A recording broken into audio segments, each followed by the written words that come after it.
Pulp MX Network production.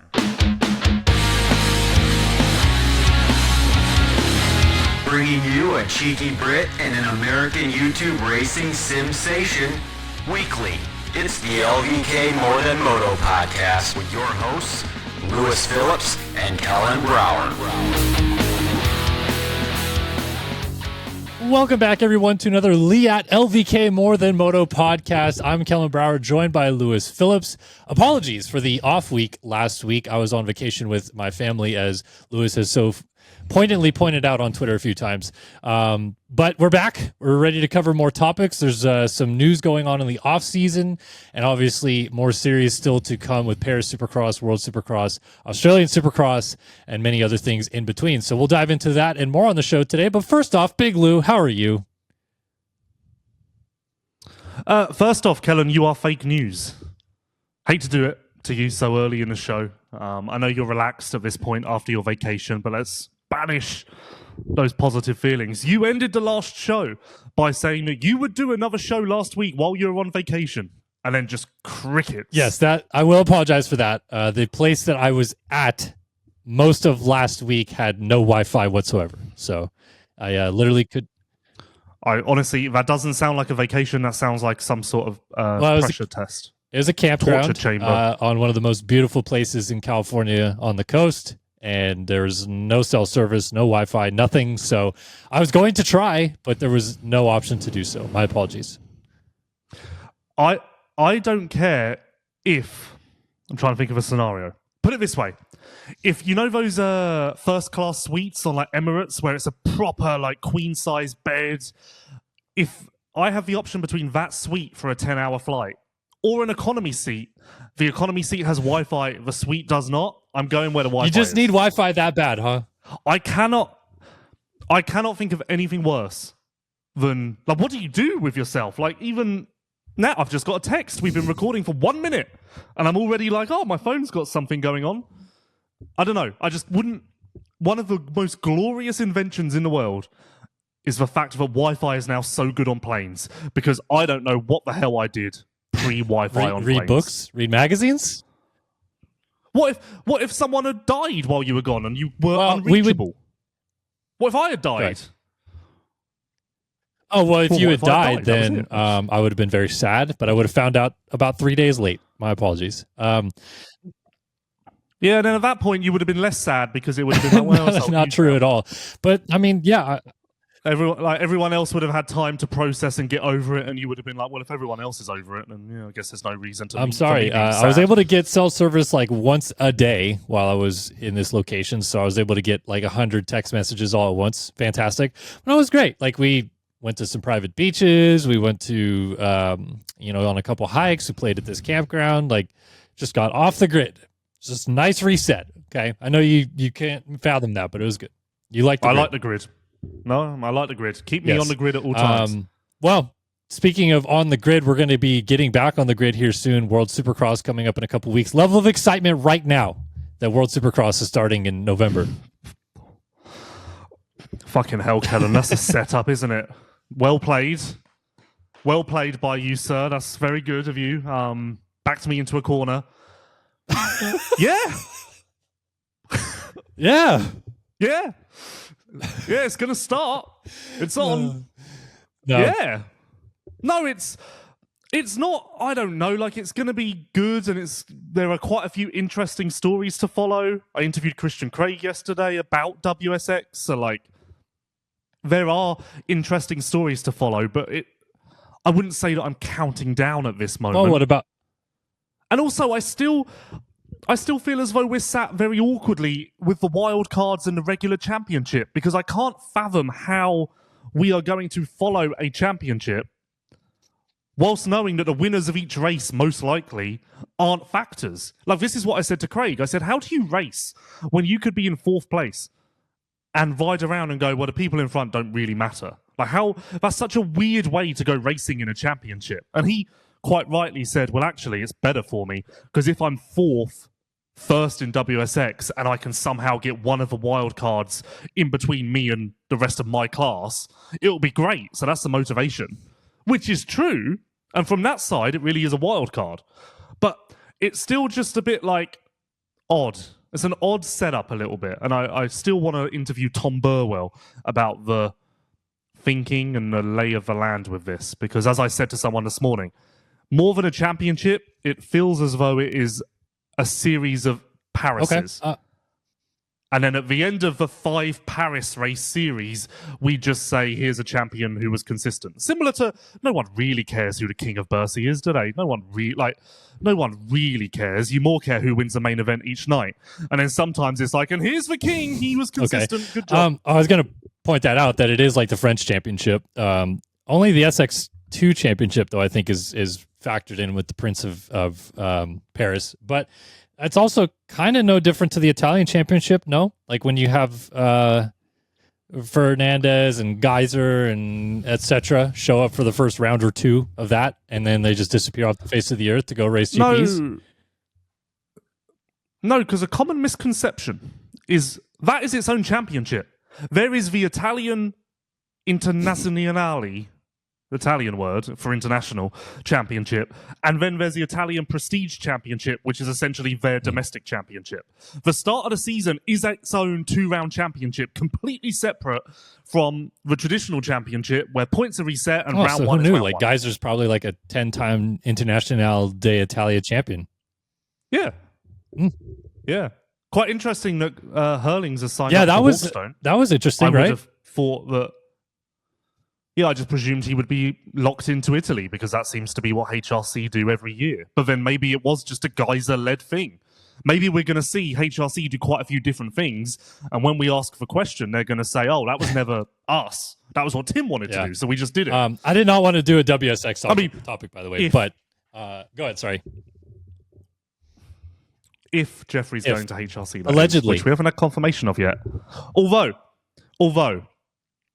the week I did get confirmation from a very good source. The week before Paris is when the Tom HRC PR drops. I asked because I said, are we going to get it before Argentina? Because that was where he was going to be a wild card. And this source replied with, I thought you were good at your job. It will be before Paris. And I just replied with like, what the hell happened to Argentina? And they just replied with like a thinking emoji. And then now Argentina's just gone for Tom. But anyway, point being, very excited for the Tom Vial PR to drop because that will be my moment in the sun. That will forever be known as the day of Lewis. The Vial PR to quickly, like 30 minutes later, to be followed with a PR from Whiskey Throttle, I assume. No, what I did want to say with this, yes, it's going to be the day of Lewis. We may do an LVK special celebrating me. My justice has been served. Whatnot and what have you. What I did want to say with this, though, is, first of all, not a little weird to you that the Paris Supercross promotion is still Vial KTM. Like, they even have a banner of orange behind him for Paris Supercross when it's obvious that's not happening anymore. And then two... Well, what are they going to do? Like, you can't do anything other than that, can you? You can't put red because that's putting a cart in front of the course.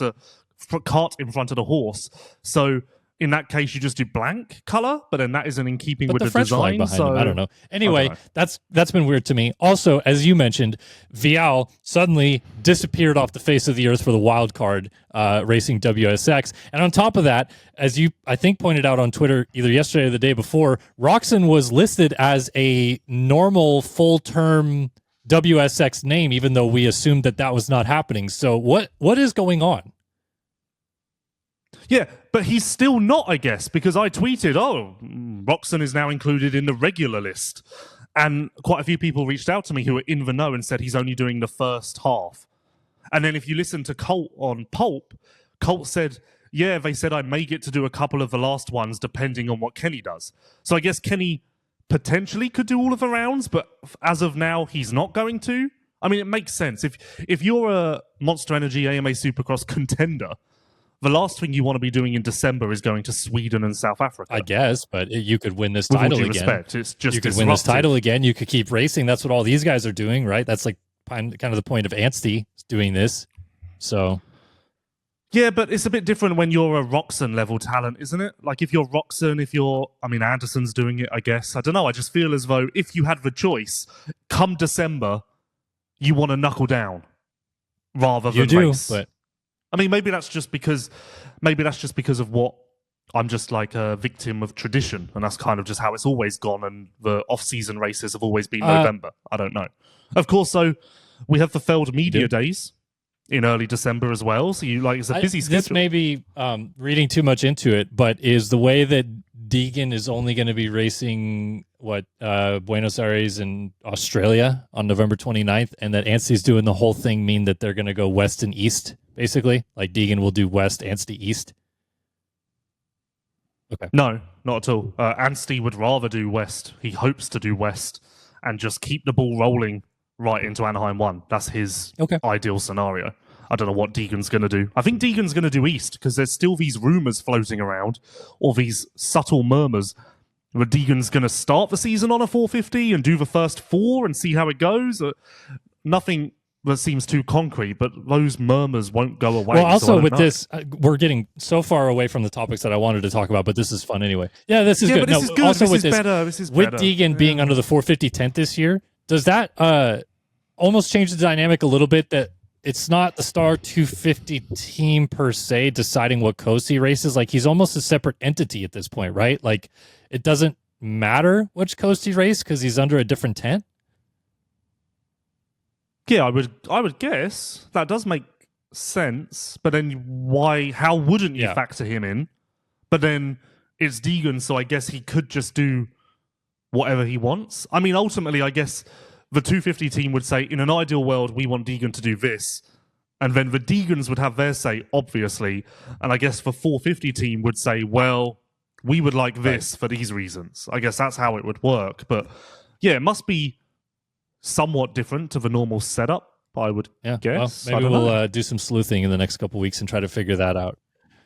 Well, we have Deegs in Fox soon. First week in November. That has to happen before Buenos Aires next weekend. So yeah, the Wednesday, November the 5th, I believe. Bonfire night. Do you have bonfire in this country? Do I like a bonfire? No. Do you have bonfire night? Guy Fawkes? Nope. Okay, who knew? I didn't actually know that. Who knew? Something about Guy Fawkes, I don't know who he is. Heck of a guy, though. Set something on fire, and then as a result, England sets off fireworks to celebrate this, or maybe not celebrate this. I don't know. I'm not entirely sure whether Guy Fawkes is a villain or a hero.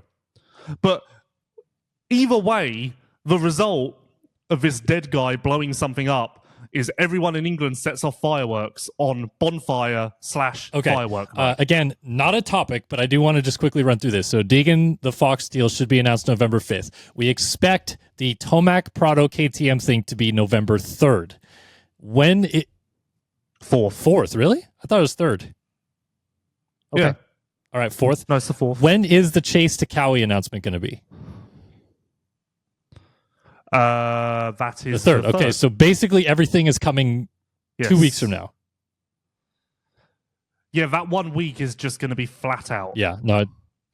Because like waiting for buses, you wait for one. Why is Cowie waiting that long though? I understand the KTM thing a little bit because they like to do their little team intro thing. Cowie always does some weird. Sometimes it's a team intro, sometimes it's not. So I don't know if this is strategic or what. Why does Cowie do a lot of things? Why is Cowie going to announce Chase in the same PR as all of the Pro Circuit riders? That's question one. It would make a lot of sense to give Chase Sexton his own announcement, but nope. We're going to have a PR that says, Chase Sexton is coming to Kawasaki, oh my God. And in other news, McAdoo's back. It bizarre. It will also come with the Garrett Marchbanks on a 450 announcement, right? So I guess it's all going to be combined. So. Yeah. They're doing all of their classes and everything in one PR because I guess 2 PRs is too much. But sorry, and then to go to the Europe side just quickly, like you said, the Vial before Paris Supercross, but everything else we expect and not until January 1. Well, the major things, obviously, Geyser and Hurlings is not until January the 1st. What else even is there? We may get a Renault clarification before then. Watson? What else is there? Watson. I know a man, and he's feverishly working in the background to try and get the appropriate releases to announce this on the Pop Show next week. Wow, well done, Lewis. That would be fantastic. Yep. The man is working hard.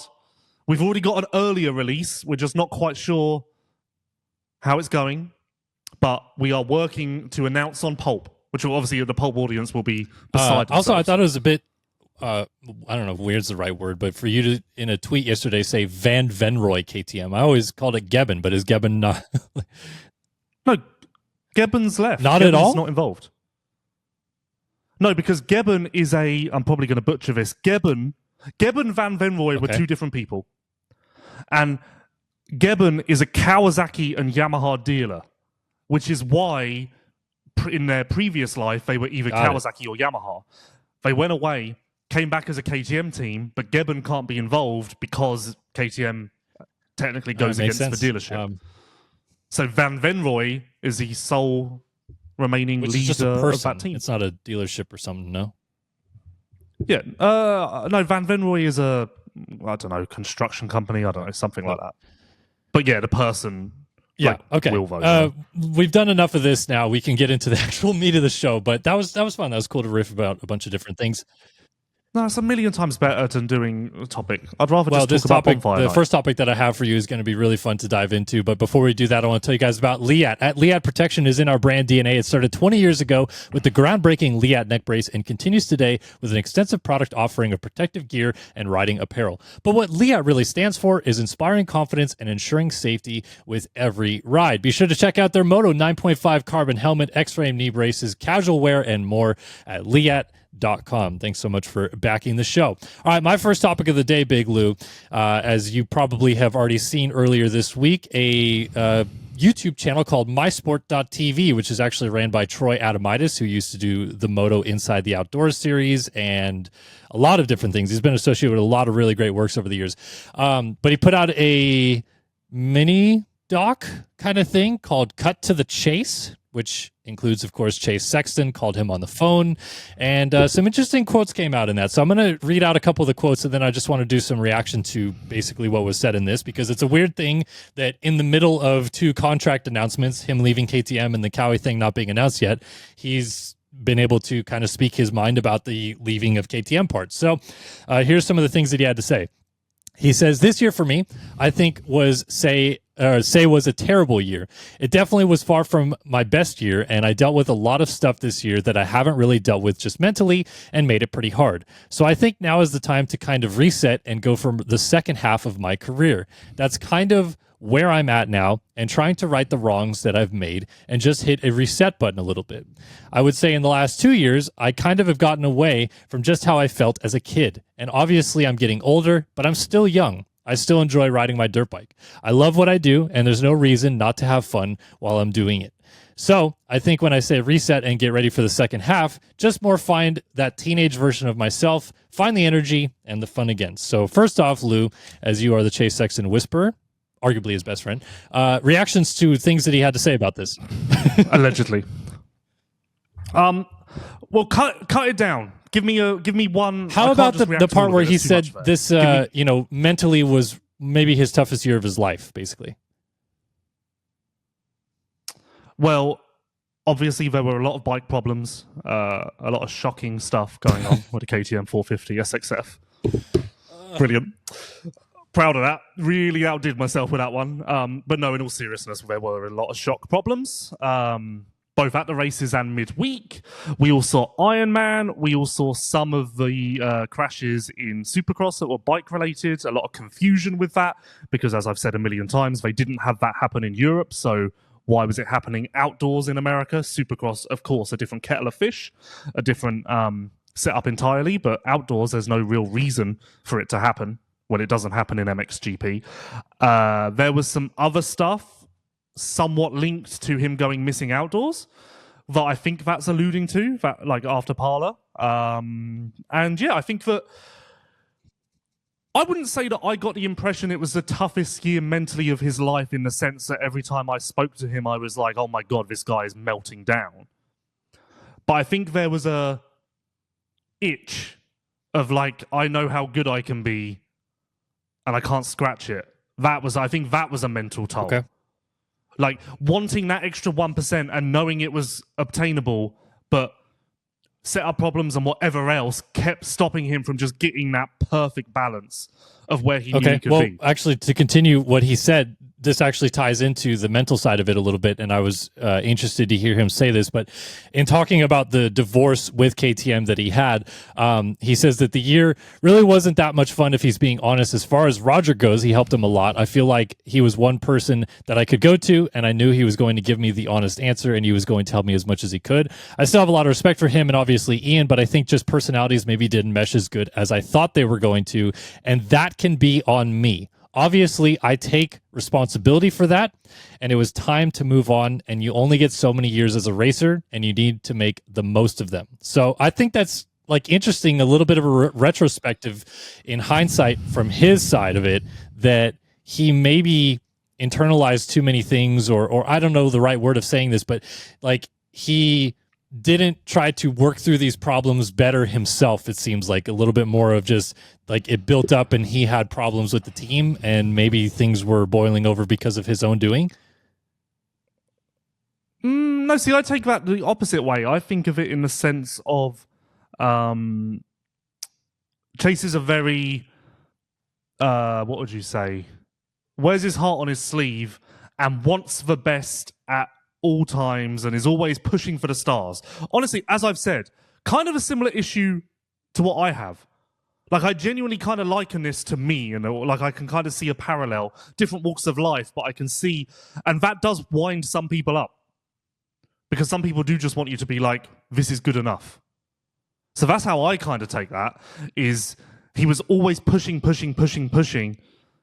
and maybe he realized that wasn't really well received, or maybe he wasn't pushing in the right way. I mean, everyone's going to hate this, but in a sense, you could draw a parallel to Prado. He was pushing, but outwardly, it wasn't communicated the right way.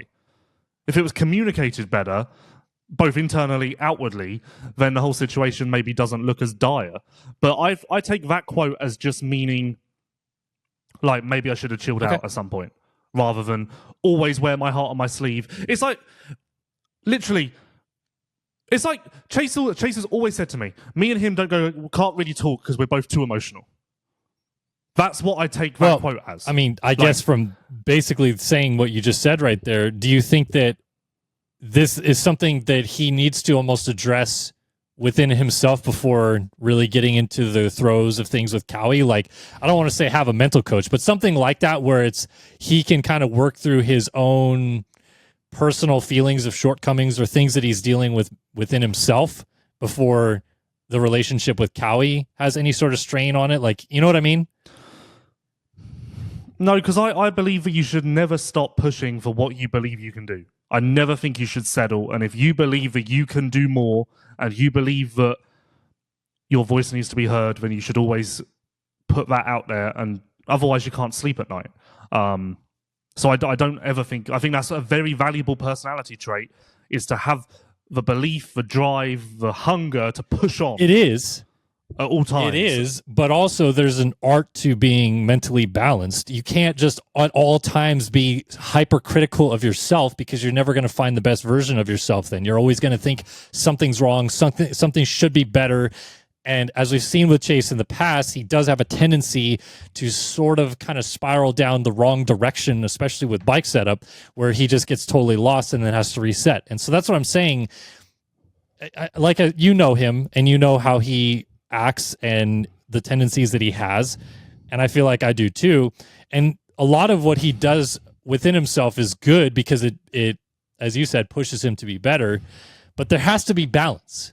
Otherwise, that same feeling and problem that he had and the pressure that he put on himself at KTM is just going to carry to Cowie. No? Yeah, but I don't think it's about pressure. I think it's just about I mean, he said it on the AC and JB show at some point.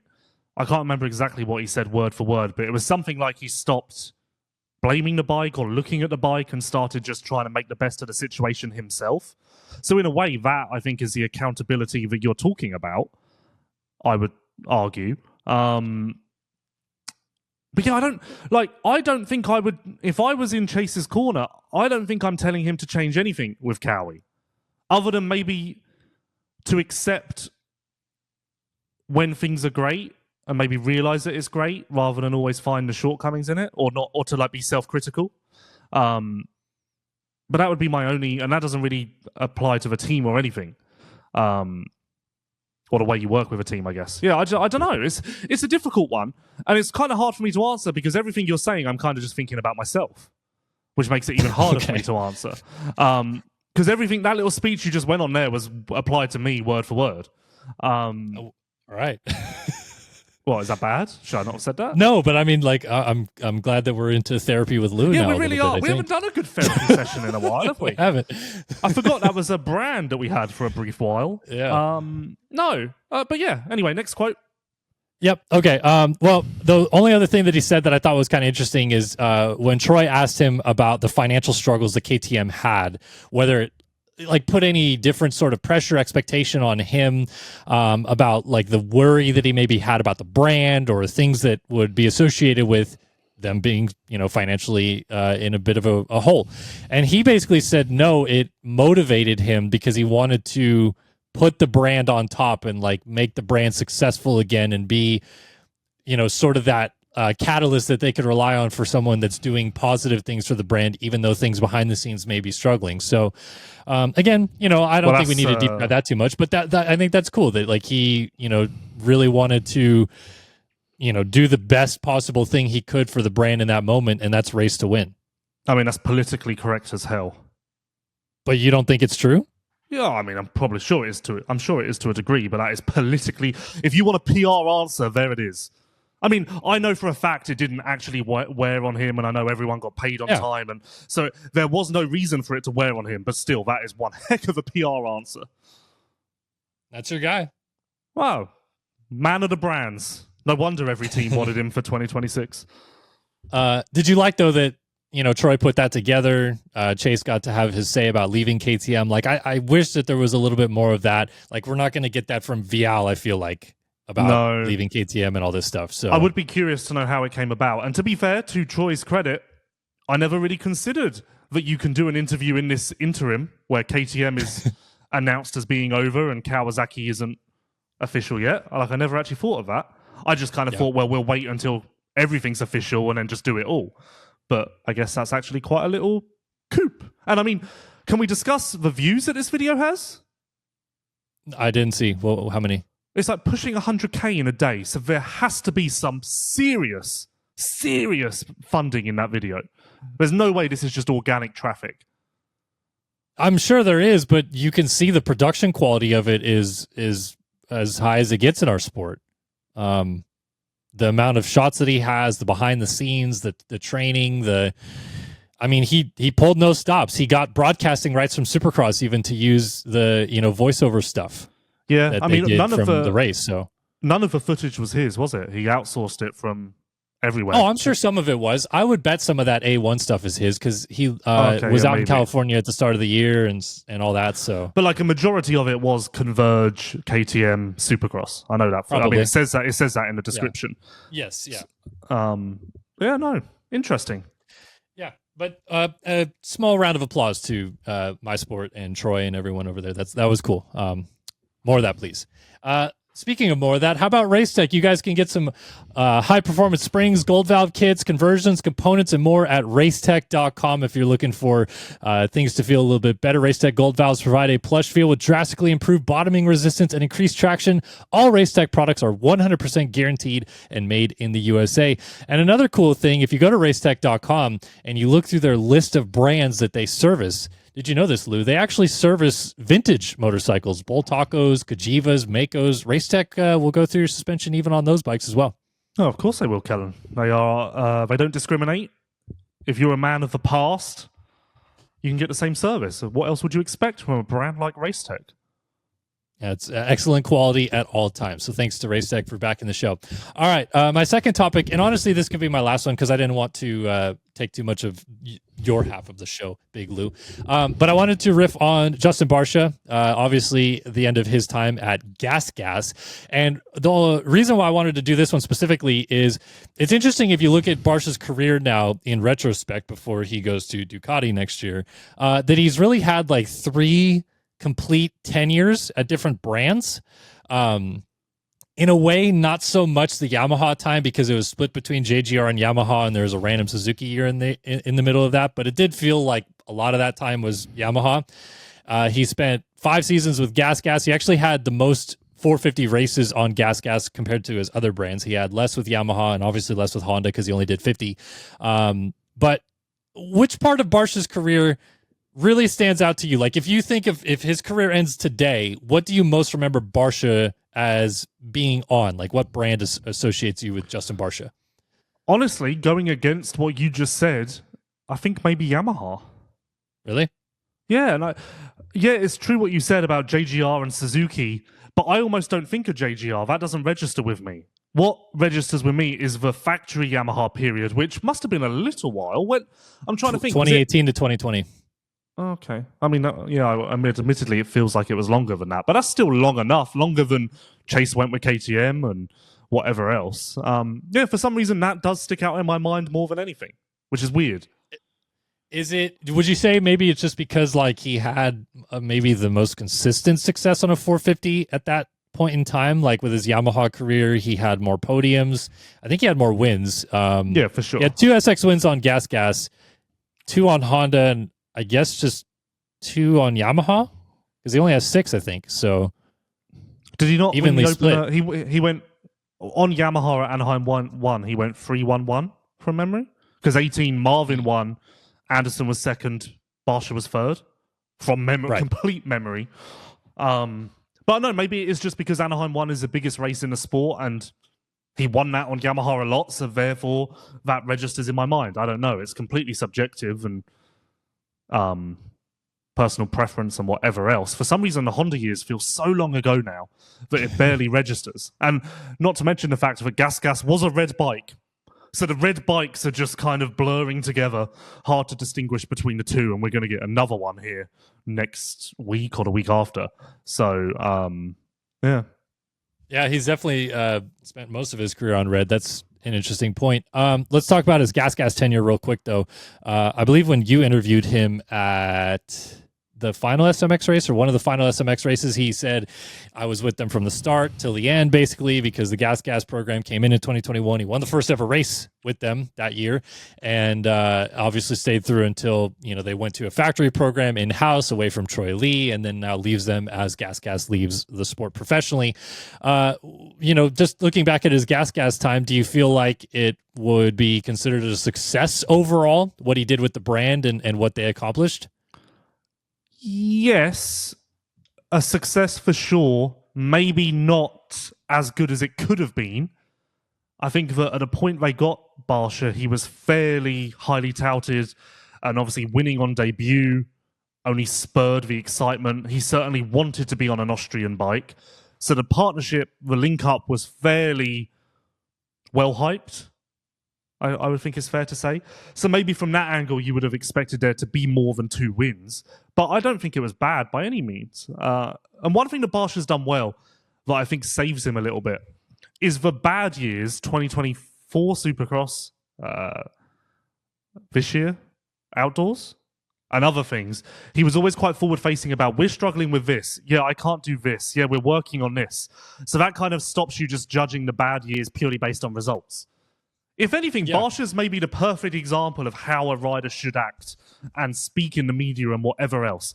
Because he pulls no punches, is fairly honest about the issues that he is having as well as the team, and kind of leaves nothing to the imagination. Even down to the fact that he said at Redbud, I think it was, I'm working on a deal with Ducati. It's my priority to get that done. So, it kind of helps him a little bit, I think. It leaves less room for speculation and all of that. Well, you kind of set this up perfectly because I did want to talk about his transition to Ducati. He goes from riding Yamahas and then comes in at the entry level with Gas. Yes, it was at that point in time, and really still is today, but basically just a KTM. So it's like there's plenty of background behind it of testing and everything like that. But for a brand specific point, he obviously brought this brand into the front facing page of Supercross and motocross. Now he gets to do that with Ducati. As you said, he doesn't really, pull punches so much with what he feels or what he thinks. And that's probably going to be the same with Dylan Ferrandis, who will be lined up beside him. But, what do you think is, Barcia's kind of expectations within a Ducati and how he will help that program grow, seeing what he already did with Gas as a program? Well, first of all, I do believe that his comments and Ferrandis's may be a little more tempered at Ducati, because I do believe the Ducati are a little bit sensitive or on the ball with what the riders are saying about the bikes that they are selling. I feel like they're fairly closely monitoring that in comparison to MotoGP, where it doesn't really matter to them because they're not selling those bikes anywhere. So I don't know if that will stop us getting the real picture from Barcia or Ferrandis, who, as you said, is fairly outspoken himself. It's tough. I would have really, really, really, really liked to see Barcia get a second Cowie spot. I think that would have been really cool and really interesting. It's difficult to imagine a world where the Ducati, in its first year in Supercross especially, will allow Barcia to be what Barcia can be.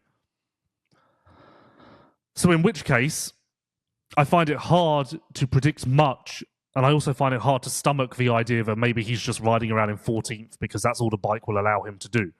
And with his character, he's not exactly going to take that standing still either. So I don't know, but I certainly don't expect Barcia to be able to do his best with Ducati. To your point about the Cowie thing, I look at that. For me, it would have been obviously nice for Barcia, I guess, but it would have been a short-term answer for him because we expect it to be a one-year deal. I don't assume the Gas deal is a one-year deal for Barcia. And on top of that, if he's going to help Gas develop this machine, do you not think on some level, which he's already hinted at wanting to do this before, he does some races in Europe? Okay, first of all, you just kept saying Gas when you meant Ducati. I'm Ducati, yeah, sorry. Well, let's not forget, first of all, there's no room for him to do races in Europe. That's certain. Really? At all? What you mean GPs? A handful? Never? Oh, where is there room in the American calendar for that? No, I'm saying like the last year of his career, right. He does Supercross only and then like some GPs after that or something like that. Yeah, for sure. Okay, that makes perfect sense, for sure.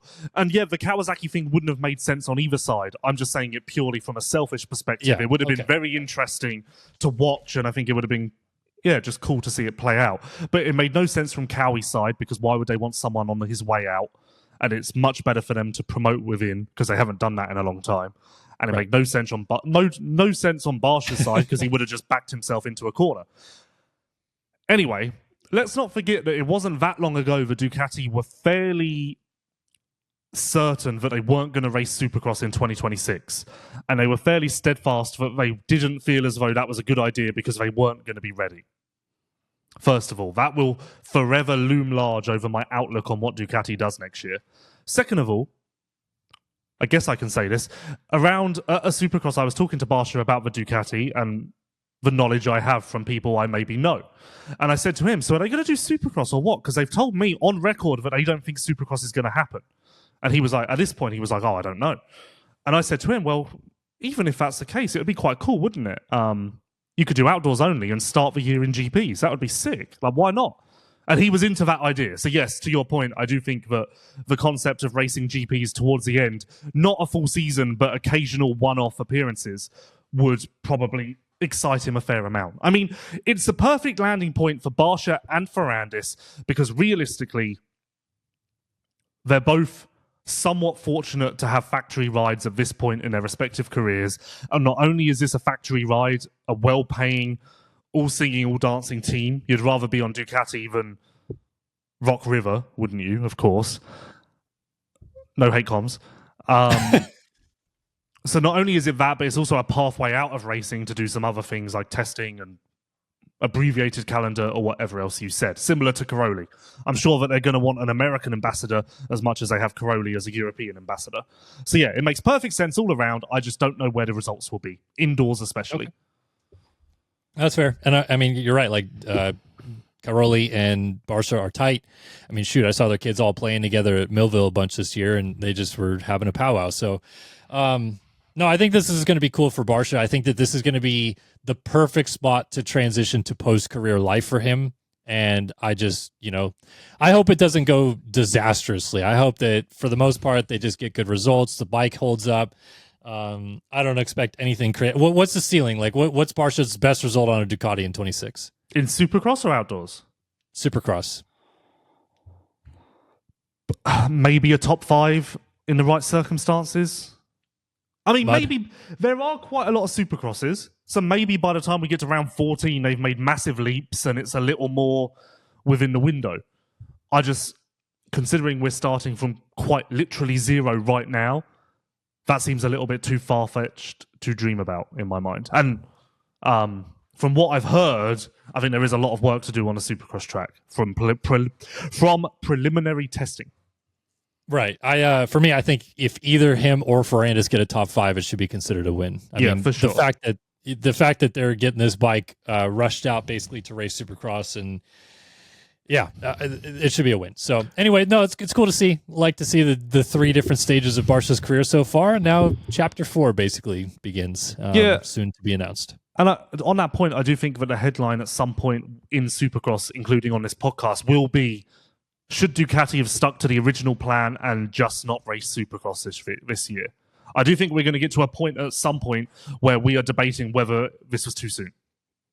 Yeah, I think so. I hope not, but I do think that there's going to be some struggles. More so than Triumph for some reason. I feel like Ducati's going to have their hands full in Supercross. Well, I don't have the exact dates, and I don't even know if you'd be able to get them in public record, but I feel as though Ducati's process from first time on a Supercross track to racing was a lot longer than Ducati's.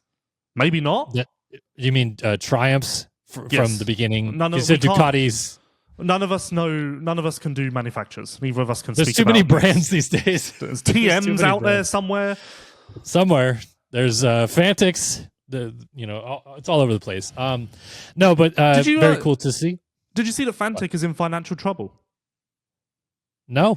All I saw was Goldenhoff visit the tour, the factory. So they put a statement out on their website, basically similar to KTM, saying that they're in the middle of a restructuring process and all will be well, and we're working through the storm and all of this. Which, whilst KTM was a bit of a shock because it's KTM, powerhouse, absolutely no surprise with me with Fantic, because what is this brand? Who is buying a Fantic? Who is funding it? Where is the business plan? What is the long-term plan? Have no idea how it even survives. So it comes as no surprise to me that there is in fact financial struggle. Yeah, I mean, you would know this way more than me. I know it can only really be sold in Europe. How many? Do you know anybody over there that's buying it as a consumer? Yeah, to be fair, I think at UK practice tracks, it's fairly common to see a Fantic or two. Okay. But I'd imagine in Italy they must be fairly popular. But with Ducati coming around now, maybe Italians are more likely to buy that or a Beta or something. Well, I don't think they're more likely to buy a Beta, but what I'm trying to think. I do remember at some point this year something came out. There was a statement about America, and I swear there was a conversation that they can now start selling Fantics in America. Maybe it was just 2-strokes, if my memory serves me right. It's probably 2-strokes, because from talks with people at Yamaha, I've heard that's pretty ironclad. They don't want the 4-stroke machinery here. No, but I think the rumor was that seeing as they've opened the door to 2-strokes, maybe this leads somewhere in the future. I just pulled up their statement, October the 14th. Fantic Motor continues with determination its path of restructuring and industrial relaunch, initiated in recent months as part of a structured business recovery process. The objective is to achieve a sustainable and long-term restoration of financial and economic stability, ensuring industrial and production continuity within the Fantic Group, in line with the current dynamics of global markets. Costantino Sambai, the CEO of Fantic, took over in May 2025. That's a tough go, isn't it? Take over in May, immediately into a restructuring process. As a first step, we focus on re-establishing a solid process to restore the company's economic and financial balance. We are well advanced in approving the 2026-2030 industrial plan, which represents the foundation of Fantic's new course. So yeah, I don't know what that means. Basically the same as the KTM statements. I'm not entirely sure what That means the new plan will be presented to the press at EICMA at a private off-show event that will unveil the 2026 lineup across Fantic's product families. Interesting. On the topic of Fantic and KTM, as you mentioned there, did you see KTM CEO comment about, I think he was interviewed for something in MotoGP, and he basically said, if I can find a part cheaper in China, I'll produce it in China. Okay. Way of the world now. I saw that on Facebook earlier today. Is that real? I think it is, because it had like a bunch of MotoGP signage on it and stuff too, and he was like sitting in a MotoGP press room. Yeah, because was it a video you saw then? No, it was a picture, but like as if like the interview happened with some sort of newspaper in the MotoGP press room. It wasn't like he was on the stage. It was like he was sitting in just a random chair. That I'm unsure about whether I want to believe it, because that, like, I mean, the only reason I doubt that's validity, because if you're someone at KTM, that's probably not the thing to say, right? No, but so that makes me think someone made it up. They're all over the place, and they're also owned by Bajaj now or whatever. So well, I think from that standpoint, they're fine with going with the cheapest routes possible because they're trying to find financial solvency. I thought you were going to say this, which is, I guess I haven't seen it, but a lot of people mentioned it to me. The Bajaj, the Bajaj boss, essentially the Indian company that owns KTM now, did an interview this week and said big changes are coming, and in 2027 they will be cutting back on racing efforts. And that I know is but that's MotoGP. Okay, I don't know. I would assume that's MotoGP because I feel like from what I've heard, the MotoGP racing effort is just a massive net loss of like multiple hundreds of millions of dollars every year. So I don't think they would scale back on the Moto side. That's where their bread and butter is. But they would definitely cut with the MotoGP side because they don't even sell a street bike yet. Like, there's no point. KTM sell. They sell the Duke, but they don't sell a high performance street bike like any other manufacturer that races MotoGP. I'm just trying to find this interview now, but there's a lot of overheads at KTM to be cut by over 50%. Bahaha targets white collar rationalization. This is on CNBC. Is this really this big news? It's pretty big, dude. This is $1 billion company, like, struggling. Okay, anyway, I did have something important to say, but I can't remember. But I'm now trying to find if this interview about the CEO in MotoGP is true, but I can't quite find it. But apparently, here, this is interesting. So the managing director of Bahaha Auto, or Bajaj, no one knows, Rajiv Bahaha, mistakes at KTM were due to the top leadership, which is now gone. We have an all-new leadership team compromising experienced colleagues and new appointments. So maybe this is a new get roasted, Stefan Pierre. Just absolutely. Isn't he still? I thought he's still like co-CEO or something, isn't he? The single biggest. Well, again, I'm going to doubt this as well. I'm on CNBCTV.com, so I presume this is true, but it says the single biggest reason for corporate demise is corporate greed, and that has unfortunately played out at KTM over the past year.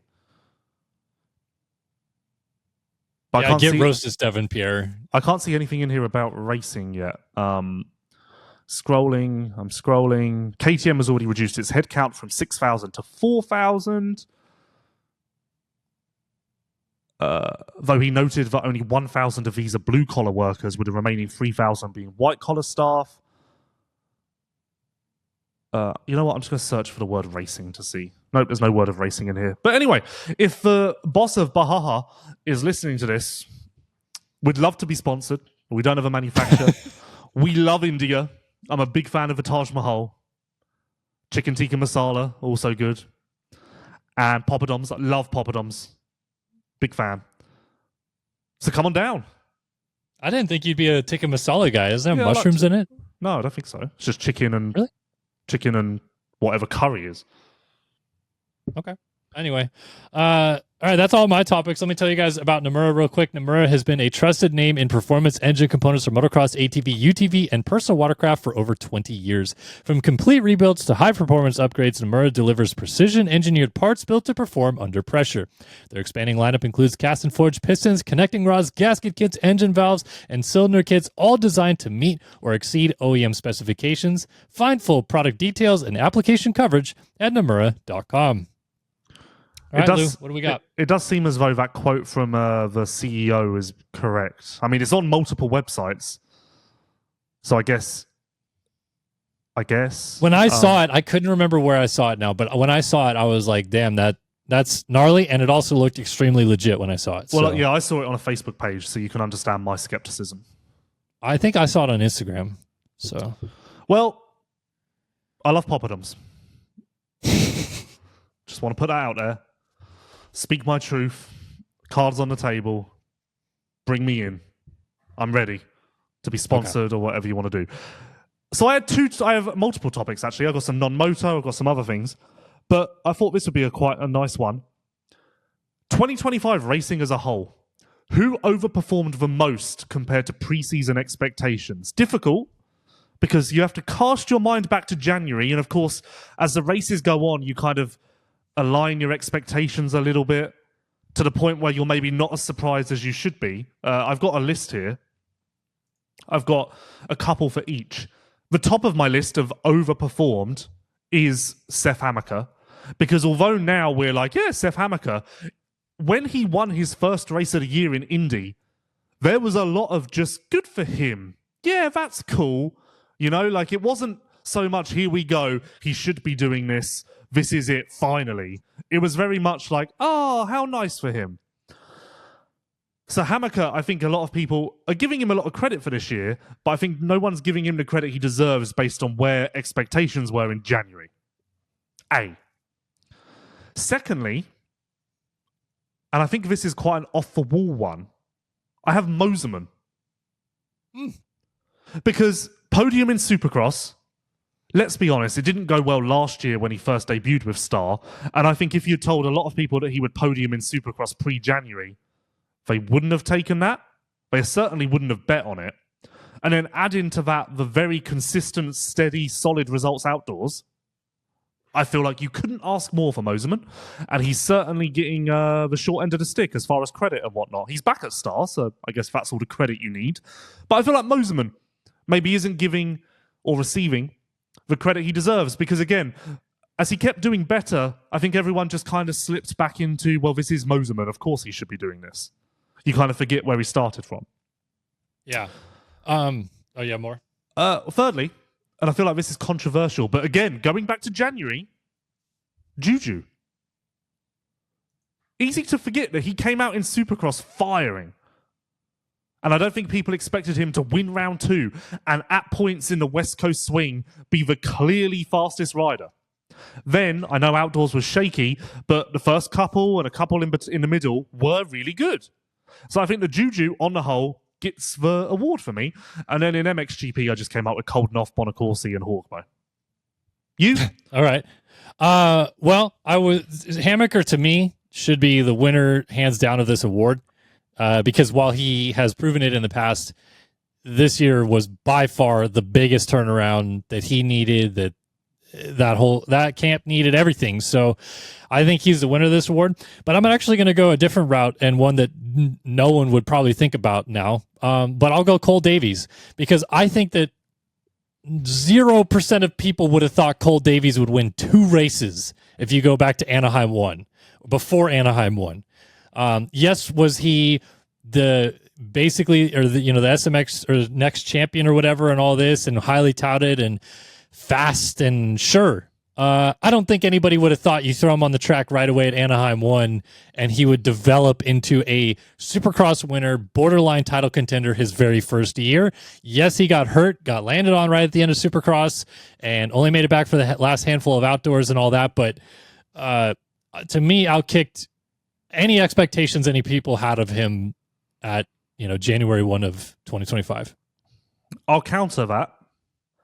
There was a lot of hype from the test track at Star, and I feel like expectations came in fairly high, So I think Supercross was mildly above expectation, but not a million miles, results-wise. I think riding-wise, it was a million miles above. But on the whole of that translating to results, slightly above, if that makes sense. Does that make sense? Yeah, no, And then, I mean, in contrast, I think outdoors, the brief outdoors appearances, I know you technically won a moto, but come on, and SMX, I think drug us down a little bit. So if you wanted to put Cole Davies on the opposite list, I wouldn't call you crazy. I would call you crazy just because, yes, there was a lot of hype going into the season. Nobody thought he would win races. You could go. I wish you had a time machine to go back at Anaheim 1, because when he came out and he was running the times that he was in B practice, people were like, oh, okay. Like, no, that's actually legit, the people that are saying good things about him. It wasn't like, oh, yeah, no, that makes sense because he's been flying for 2 months. Yeah.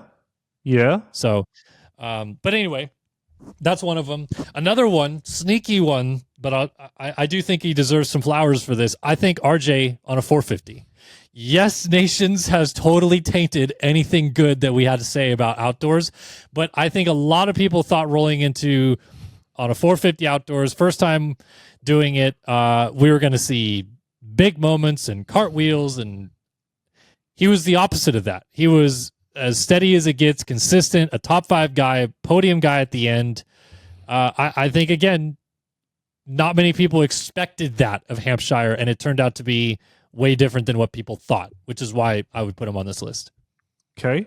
I agree with everything you said about Hampshire, but I don't think his results and performances were so above par that he belongs on this list. I believe he belongs on a different list with a different title that's equally positive. Okay. I just don't know what that list is called yet. All right. You got any others? No. Have you got any others?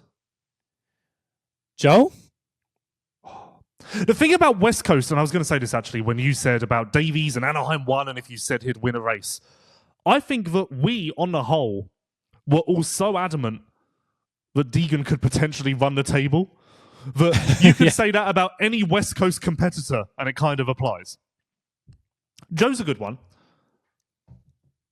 I just say Joe because more so late in the season, you take his broken hand out of it or broken finger out of it at the beginning of the year, and I think Supercross looks way different. Maybe not championship or anything like that, but outdoors he came totally back into his zone, and then he walked away with an SMX world title. Like, I think he went from a guy that a lot of people had question marks about to maybe being the most, like, this guy's going to run the table in 2026. He certainly guy. Transformed his image. Yeah. Which, in its own right, is kind of what this category encompasses, I think. Yeah. So yeah, I'll give Joe. I'm surprised I didn't put Joe on my list, to be honest, although that is a fundamental issue with Joe. Kind of sneaks under the radar. But he does. I mean, how weird. I was thinking about this. So ever since I'm trying to think. It's never really struck us as entirely weird when we've seen the number 1 plate at SMX, because it's kind of rolled over from the regular season. Jet had it outdoors in 24, carried it into SMX. Supercross this year, SMX. You get my point. Deegan, outdoors this year, Supercross, SMX. Really struggling with the names of bikes and series this week. It's the off season. Point being, there's a lot. Point being, very simple point I'm going to make. It's going to be quite weird going to SMX and having someone run a number 1 plate for the first time ever next year. Yeah. Like, it's going to be quite striking to be at round 1 or the playoff 1 and be like, oh, wow, that guy has a number 1 plate for the first time ever. Well, Deegan did run it for the first time ever at SMX, but it came right after he won outdoors. Yeah, so it kind of just felt like a continuation, you know? Like, right, exactly. Maybe this is actually a moot point, because maybe Joe wins Supercross and outdoors next year, and by the time we get to SMX, it's like, oh, of course Joe has a number 1 plate. Yeah. Next topic. Can I tell you about Partzilla quickly, though? Yeah, you're going to tell me about the Arena Cross series? No, but I Okay. will tell you that we have some new faces at the Partzilla Blaster Power PRMX team. Not sure if you've been paying close attention, Big Is Lou, one of but them Liam called Alof, is one of them called Kyle Wise? Or did I make this perhaps. up? Okay. No.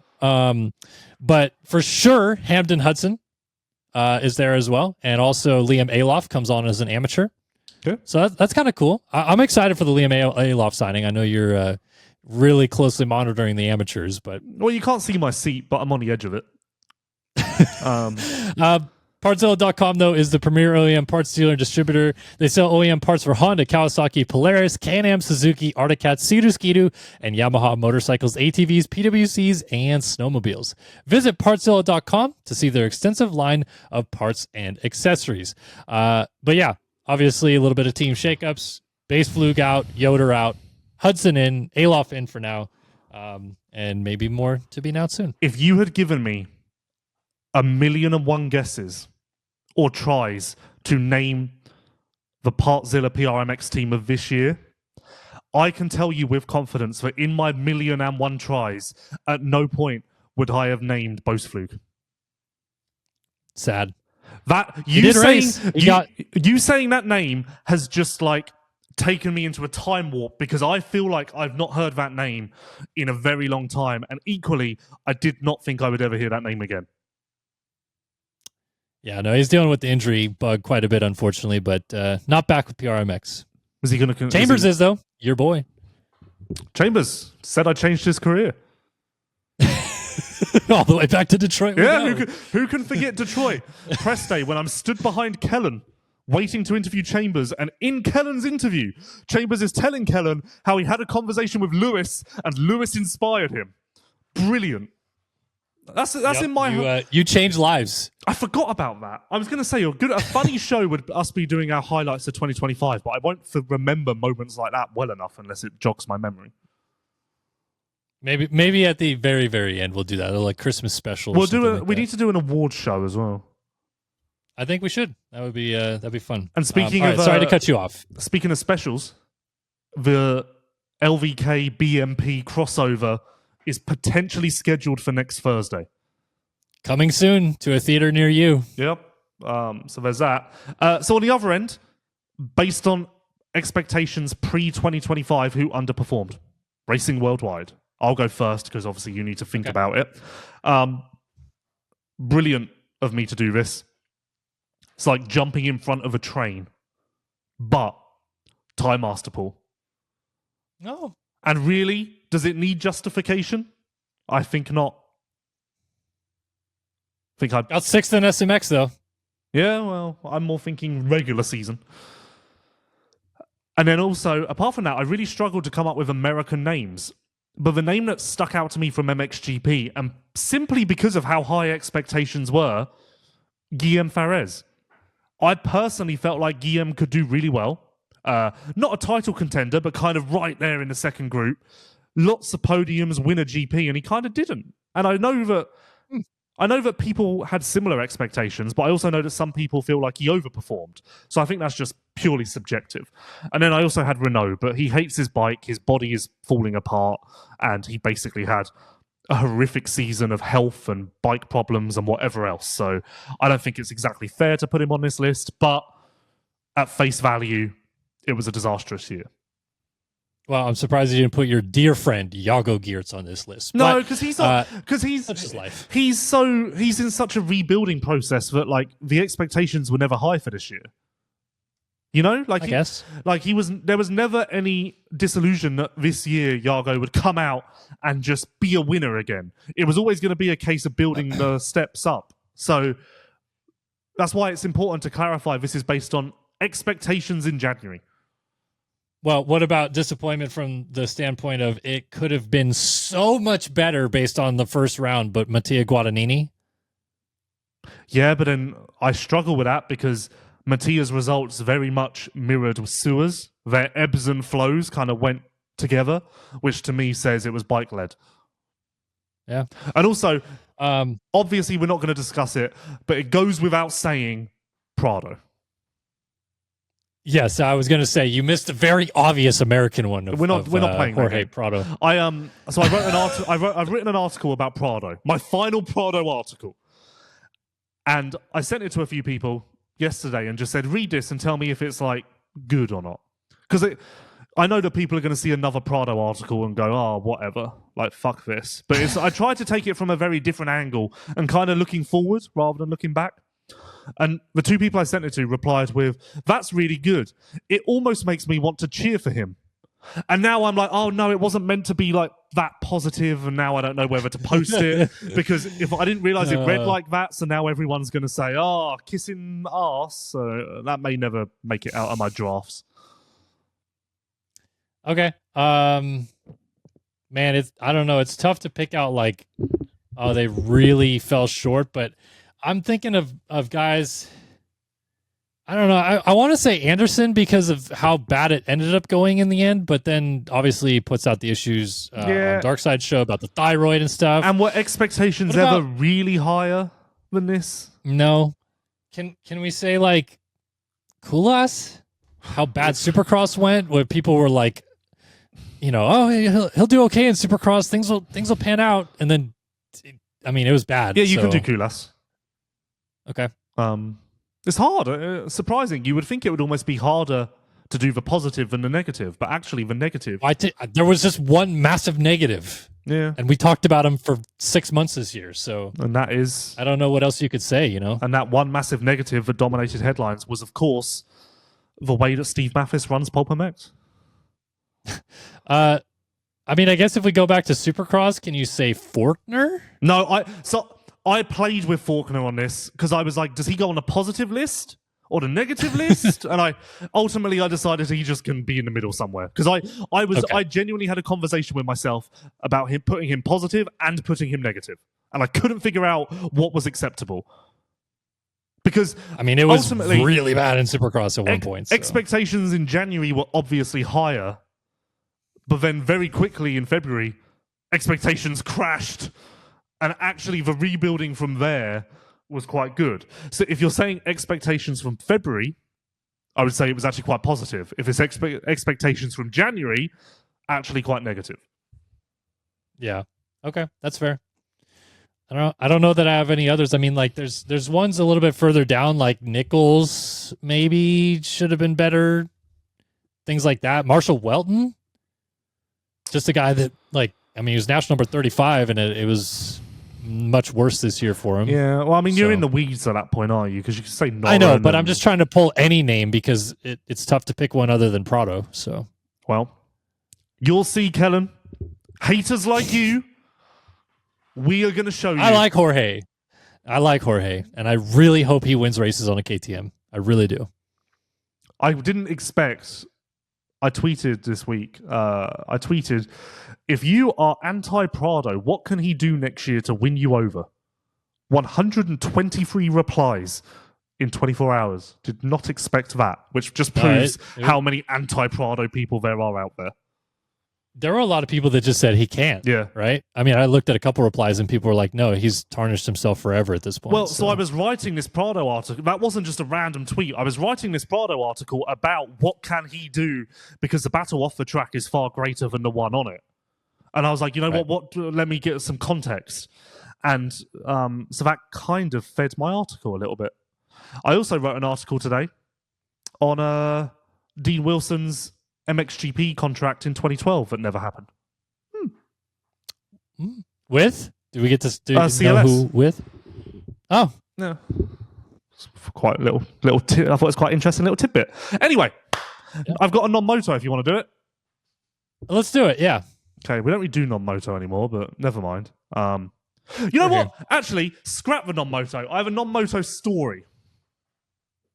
Okay. Which I remembered I was going to save this for LVK. I don't even know if it's a good story. So, you're familiar with Pop Stroke because we went there in Arizona. I am familiar with it. For those unfamiliar, it's essentially Tiger Woods mini golf putt-putt course. So it's not crazy golf. It's quite high-end. It's like the top golf of putt-putt. There's bunkers. Okay. There's no obstacles. It's high-end. So I'm there a weekend before last.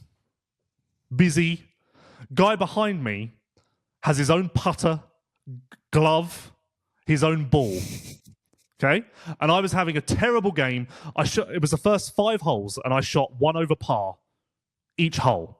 Terrible. I just couldn't. Head wasn't in the right space. I was getting angry. I was doing a chase. I was like, I can't accept this. Anyway, so I'm sat on a bench between holes waiting for the people ahead to go. Man sits next to me. And here we go. Gloves still on. Michael Jackson-esque. And he says to me, "Are you shooting under par?" I was like, "You fucking idiot. Like, what are we doing here?" And I looked at him and I went, No, I'm having a terrible go of it. And he went, "Yeah, it is hard. What I recommend is if you shoot past the hole and then bank off the bank and get it to roll back." And I'm like, "Oh, right, good, yeah." Just the motivation I needed, Kellen. The next hole, I hole in one. Using my own technique. Because this is me. I need a fucking something to grab onto, otherwise I can't do anything in life. And him trying to give me advice set me off. But that isn't the story, that's just a sidebar. He takes to the course. From there, I shit you not, he did not shoot par on a single hole the rest of the way. And he was getting increasingly frustrated to the point where he went quiet at that point. There was no longer any advice or any input. He went quiet. Then around 5 holes from the end, he just goes to me, because I was on a roll. He goes to me, "I'd imagine this isn't your first time here. This is my first time, so I look forward to coming back when I have a bit more course knowledge, you know." So with glee, I turn to him and go, "No, it's my first time as well. Those first 5 holes was me just trying to gather my thoughts, you know." And that was it. He had no other words to say. And I still wonder where that guy is now, because to turn up to putt-putt with your own glove, again, Michael Jackson-esque, your own ball, your own putter, you got to have a certain level of self-confidence. Not only that, but also to impart wisdom on the people around you. And he just made himself look like a fool. I genuinely can't believe there's this much level of seriousness being taken into pop stroke, but kudos when on I did my hole in one, I didn't overreact. You had to act like you belong. So I just went, lovely. Picked up my ball onto the next hole whilst keeping a close eye on what he was doing. Anyway, I feel like it's important to save these stories for LVK. So there you go, little anecdote. Yeah, thank you. That's fantastic. Would you rather be the smartest person in the world but ugly, or the best looking but thick? Obviously, it's a tough question because I'm currently balancing between the two as being the ugliest person in the world but also dumb as fuck. I think I'd go best looking but an idiot because Wow, you wouldn't have. Well, I wouldn't have thought that answer from you, Kellen, because I feel like you prioritize knowledge. I love being knowledgeable, but it's because I have this face. I think that unfortunately our society, those types of people it's like life is set on easy mode.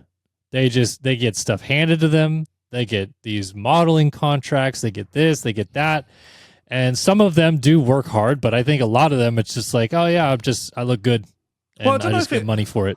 I don't know if the question means you're going to look that good. You said you're the best looking person in the world, but thick, or the smartest person in the world. No, yeah, I didn't. But ugly. I read it retardedly. So that's on me. And again, as I said, I'm the ugliest and the dumbest, so I've got a really shitty end of the stick. So at first I thought you'd go, you as in like general person. I thought you'd go ugly and smart because that way you'd get a lot of money, surely, because you'll be a genius. But then to your point, I did think, well, actually, if you're good looking, you can also just exploit that and get money. So the money's kind of a moot point because you're going to get it either way. So in that case, you're going to go money and good looking. If the money was only on the ugly side, that could tempt me to go ugly. Yeah, but being dumb also, like, I just feel like those types of people, people love helping those people out too. Like if someone can't understand how to read a menu and someone's standing nearby, they're like, oh, of course, like, let me do it for you and all this stuff like that. But if you're smart, people are like, you don't know how to do this. You're an idiot, blah, blah, blah. Like, so I think just, again, my personal opinion is people that are good looking, somehow, some way, life has been set on easy mode for them. Yep. Bastards. So I would prefer easy mode. Bastards. Yeah, I don't know if the ugly side means you've got like some sort of deformation or like, you know, like Elephant Man, or you got a tusk coming out of one side of your head or something like that. I don't know how ugly we're talking. But, yeah. Well, in that case, that would really suck because then how would you fit through doorways and stuff? Yeah, but then also there's got to be some money in that. You could get a job at Animal Kingdom. Okay. But no. So in review, we've learnt what Guy Fawkes Night is. I like poppadoms. And I wonder where that guy is now with his glove. No doubt he's been back quite a few times. I think that you should have got his number and challenged him. He should say, hey, we'll meet back here, same time, same place next week. There was no formal challenge, but he knew that he was in a challenge. He knew that he had entered a ring. Just clearly you did too. Yeah, I shit you not. I just needed a little bit of a kick up the arse, and him trying to give me advice that I didn't ask for was exactly what I needed to lock in. Same with anything in life. All I need, if I'm completely unmotivated, having the worst day ever, can't be bothered, all it takes is one little thing someone say to me, and I'm off. We're away to the races.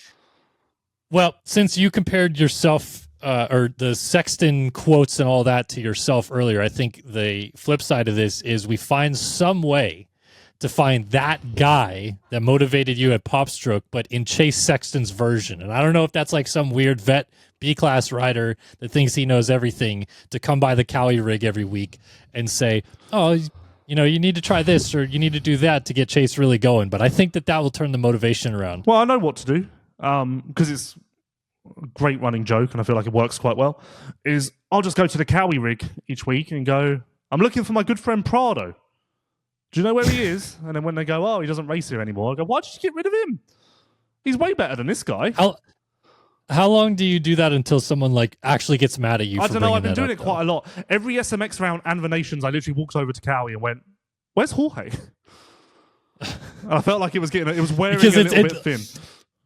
Clearly, based on some comments on Instagram, it's not going to be a very friendly subject to Cowie over the next decade or so. And then at the Nations in pit lane, Fernandez passed Feather. And I turned to the Cowie person and I went, there we fucking go. Just another Spaniard proving how shit the Cowie is. And I felt like at that point I'd really stopped. I felt like at that point it was time to stop. At that point I was like, you know what? I think we've peaked here. Let's leave it there. Oh, God. Oh, lucky you didn't wear one then. Wear one? Yeah, like. Oh. Get hit in the face. I've never heard that saying in my life. Really? Yeah, no, never heard that. I've never heard that in any context. All right. Well, no, this is a good show. I'm glad to be back, Lou. I know that I annoyed you so much last week. I can't believe it was only an hour and 12 minutes. It feels like it's been quite long. I feel like we've talked about a lot of stuff. There's a lot of stuff to talk about. There's going to be more stuff to talk about next week, I'm sure. We'll go over all that. Well, so let's figure this out now, live on the air. So next week, you and I are in Pulp. Yes. And then allegedly, the BMP LVK crossover is also happening next week. So does that mean next week, for both of those reasons, no LVK? Probably not. Because there's going to be a lot of Lewis and Kellen. Sure, but maybe we do anyway. Yeah, well, I guess we'll see how the vibe is. Well, we'll see what news comes out. If anything interesting happens, I don't know. Maybe Bajaj has more things to say. I don't think there's any news next week. As far as I can tell, there's nothing. It's all coming the week after. When's round 2 of Australian Supercross? This weekend? Yeah, I think it's this weekend. Oh, maybe that gives us some stuff to talk about. Kellen, come on. Sydney, yes, this weekend. Let's not put too much weight into the off-season events. Oh, but I mean, it's good stuff. Dean Wilson's leading the points. How about Subs, second in points? It's incredible that it took this long for Subs to get an Australian deal. Like, it feels like this should have happened 10 years ago. Like, how did it take this long for us to put these pieces of the puzzle together? I don't know, man. And then I had another point. How about let's talk about this. How about motocross just having its real breakout moment over the weekend with Lando and Deegan, Jet and Lando, the Lawrences in the Red Bull garage, Dean waving the checkered flag and MotoGP. Motocross just really had its moment in the sun. Yeah, I was blown away with each one of those as they happened. Yes. I was like, oh, okay, yeah, like the Lawrence brothers like shaking hands and chatting with Max Verstappen in the Red Bull garage. That's cool. Oh, Dean Wilson waving the checkered flag. What? That's cool. Like, I sent that to people saying like I didn't expect that, especially, I mean, no offense to Dean Wilson, but like of all the names in motocross you thought might get pulled into that, Dean Wilson maybe 7th on the list, but that's cool that happened. Obviously, it's because he's in Australia. No, like it was a big weekend for Moto, as you said. It was so cool that I even was willing to overlook the fact that in the Red Bull Racing Instagram post, they called it motocross. They did call it Which motocross. would normally really bug me, but I was so happy with the result. I was like, you know what? I can let that slide. But I think that they were trying to maybe lean into like the motor sports crossover, and then obviously motocross is part of that. I don't know. Like and also the admin's okay there. Also, aside from the result graphics, the Red Bull Racing post with the Lawrences was one of their best liked of the weekend. I think outside of the results posts, it was the best liked. So clearly, we have a fan base who care, and yeah. And as you said, Verstappen clearly knew who they were. Yeah. Yeah. Look at us.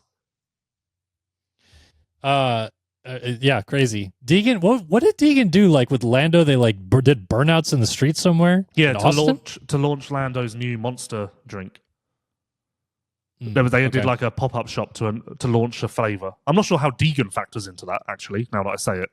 Well, Monster, just big Monster guy. But like just random. That like, hey, we're launching Lando's drink. Let's get Deegan there. I mean, in that sense, Deegan was essentially no different to an FMX rider. He was a stunt person, you know, like, oh, let's do this. Quick question about Deegan, actually. In the terms of ranking the most amount of money spent on a gear deal of all time, do you think Deegan cracks the top 5 with this Fox one? I don't know. I guess it would depend how long it is. But I'd imagine it's multi year. So yeah, I'd guess That's so. what I was thinking. Yeah, but for some reason, I don't feel as though it's that high. Like my gut feeling is that it can't be the highest, but it certainly is in the mix. I would think that the ones like the James signed with Fox and like, you know, go into 250s maybe would be higher. Would be my guess. I don't know. But also, is Deeks head to toe goggles too? I believe so. I think so. Yeah. So that might be more because Fox didn't make a goggle back then, so that would have been one thing that Stu and those guys could get away with. I just imagine that Deeks' money is comparable to what Jet and Chase get from Alpine Stars and Tomac, obviously. Maybe not. Also, interesting thing I was thinking about that no one probably cares about, but Fox hasn't won a Premier Class title since Dunge. Yeah. So yeah, Fox, long in the tooth a bit now. Yeah, and even if you count their individual wins, they're few and far between. Yep. But it's not their biggest signing for next year. They're going to have an even bigger star in Fox. January the 1st, here we come. It's coming. Some might even say there's a gun firing it. I would like to get Lando into a room and say, so you've, like, similar to like a Love Island sort of scenario, you've had conversations with Jet and Deeks. Who did you like more? Who did the conversation flow with the best? Who had the best topics? What was yeah. Well, some might forget though, Lando did wear the Deegs mugshot hoodie earlier this year, so maybe he's a fan. I wonder. It's a pointless topic. It's a pointless topic. I mean, it's a pointless thing to say.